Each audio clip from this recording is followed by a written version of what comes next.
Hi,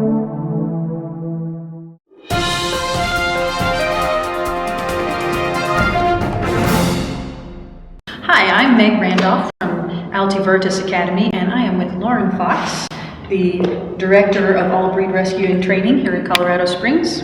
Thank you so much for giving Altivertis an opportunity to talk to you and share with the world your contribution to making the world a more wonderful place. You're very welcome. Can you tell us a little bit about what you do? Well, All Breed Rescue and Training, we're a 501c3 nonprofit in Colorado Springs, and our main mission is to rescue dogs, specifically shelter dogs who for one reason or another have been deemed unadoptable. And we place them into foster homes, we rehabilitate them, whether that's medically, behaviorally, or through training, and then we place them up for adoption for however long it takes. That's part of what we do at All Breed Rescue and Training. We also then have the training component, and in the training side of things, we work with owners and their dogs from puppies to make sure we're preventing problem behaviors. We do basic to advanced training so that those dogs can stay in their homes.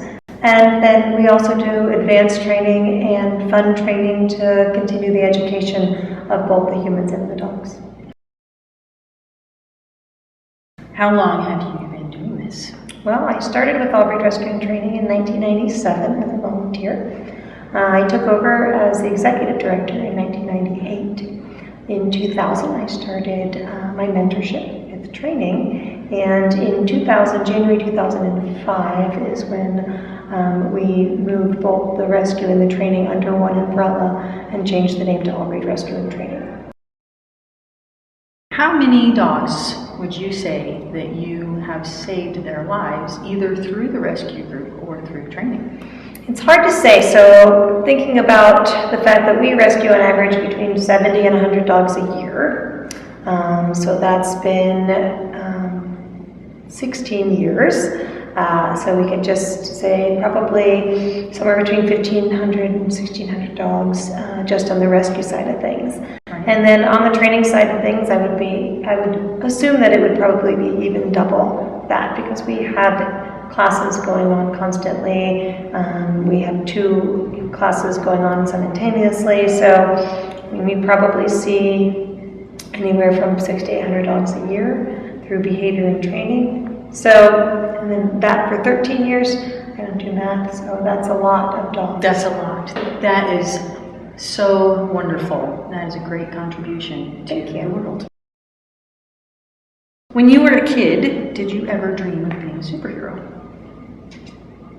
I wouldn't say in the traditional sense of cape superhero, Right. But definitely, like when I was a kid, I've always been a rescuer, and so I think that my dreams of being a superhero would be in the form of helping people and helping animals, and that's what superheroes do. Is they help people. Right. I happen to help people and their animals, but that was always, I wanted to be a teacher, or I wanted to be a veterinarian. Those are the type of things. So that's the type of heroes that I would dream of being, but probably even at a more, imaginative level, Right. than realistic level.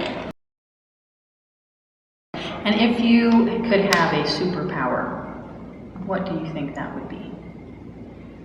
What would you want to have as a superpower? Wow, that's a hard question.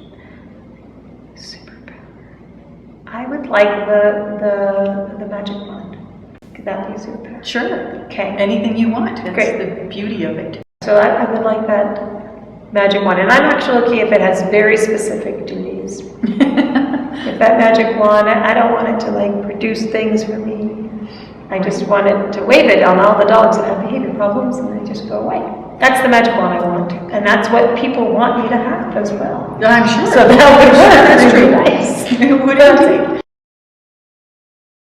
So, assuming that since at Altivertis we believe everybody has superpowers, what do you think your most used superpower actually is?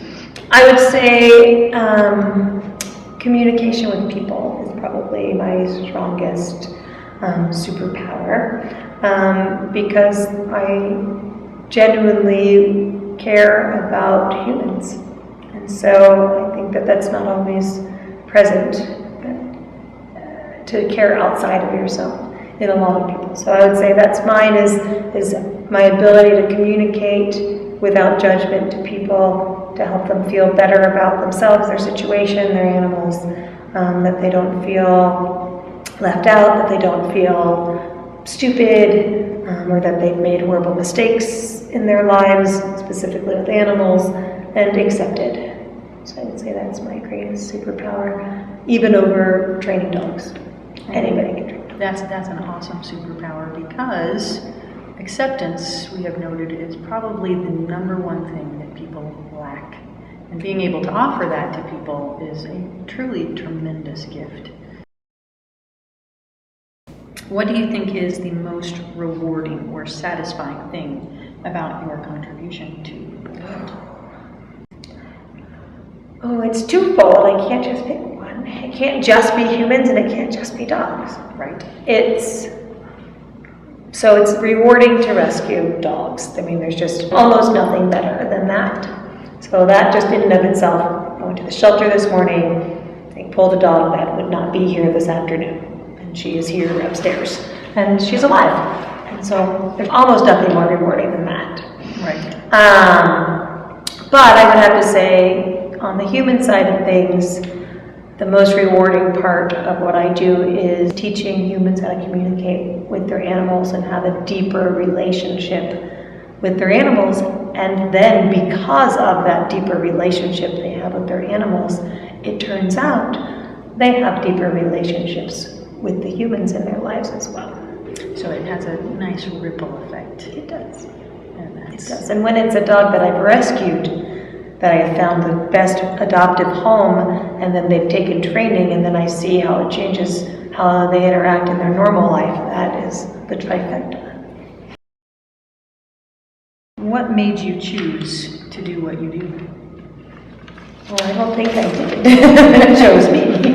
I didn't. I chose to be a high school drama teacher. That's what I chose. Correct. And how did this choose you then? I always had a passion for animals, obviously, but I knew I couldn't be a veterinarian because math is not my forte, as you saw earlier. And so I needed to do something that didn't involve math. And so, although my plans were, I was very passionate about drama and theater, and I wanted to be a teacher, but I also needed to work while I was getting those degrees, and so I volunteered originally at a vet clinic during college and then got a job there. And then when I moved to Florida, I got a job at a vet clinic, and I knew I wanted to volunteer with the rescue and specifically help pit bulls. And so there was, 2 brochures at the vet clinic. One said Colorado Springs All-Breed Rescue, and one said another rescue. I called them both. Colorado Springs All-Breed Rescue called me back first.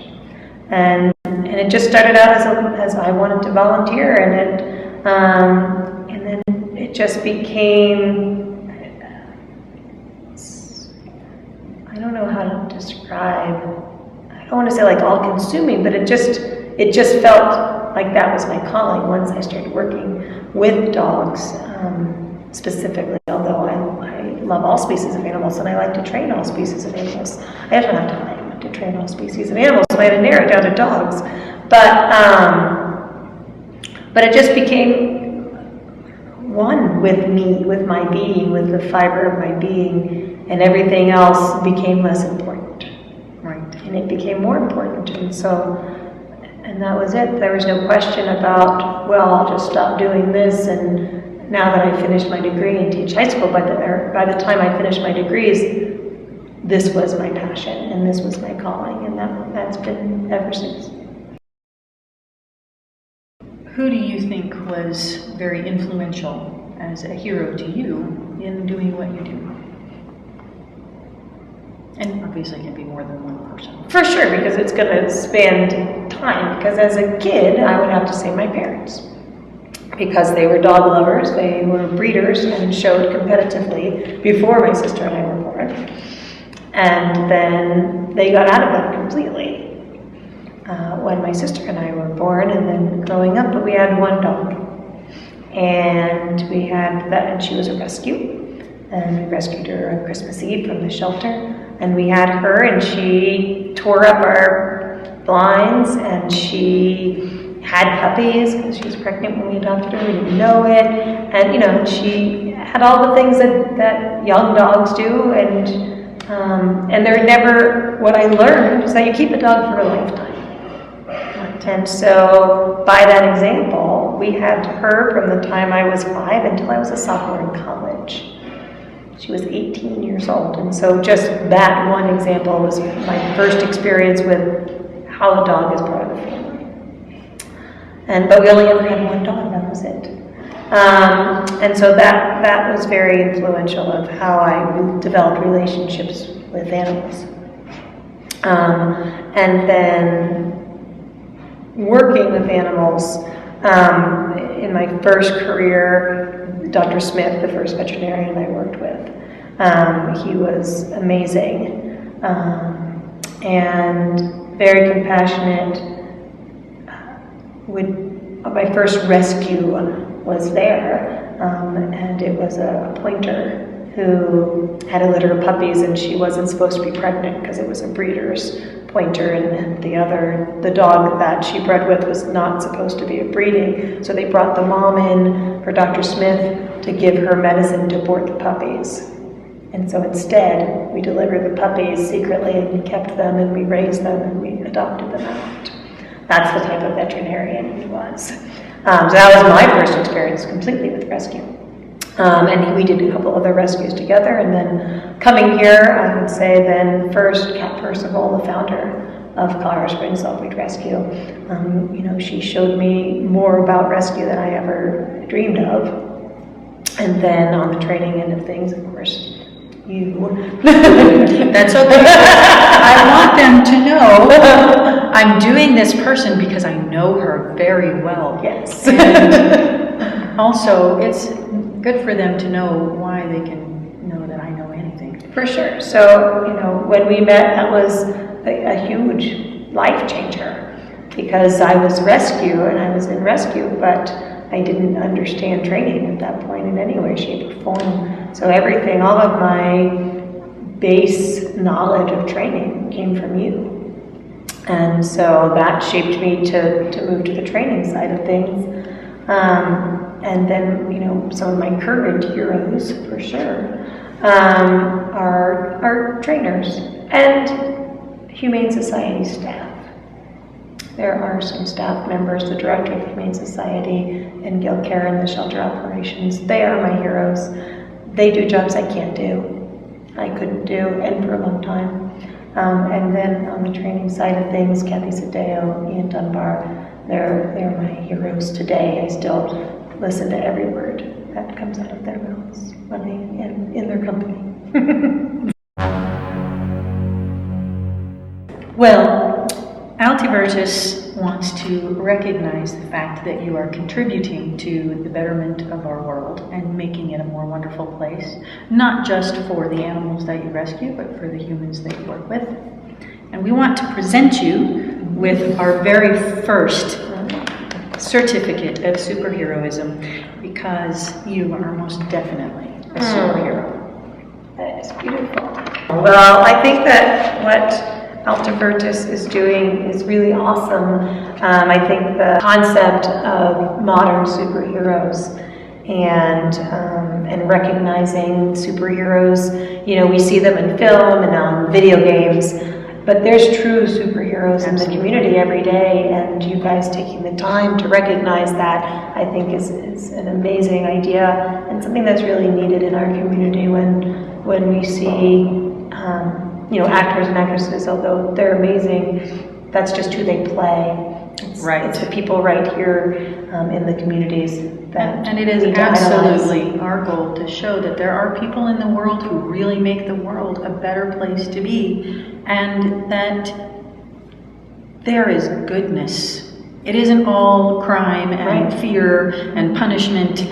There are people who believe in rewards. There are people who believe in making the world better, who want to contribute to the world, and those are the true heroes. Absolutely. And we want to idolize those people. We want to look up to those people. We want to learn from those people. And this is a very good person to learn from. She will help you be a hero, just like we will. And that's awesome. I love it. Yay. Thank you very much for giving us your time. You're welcome.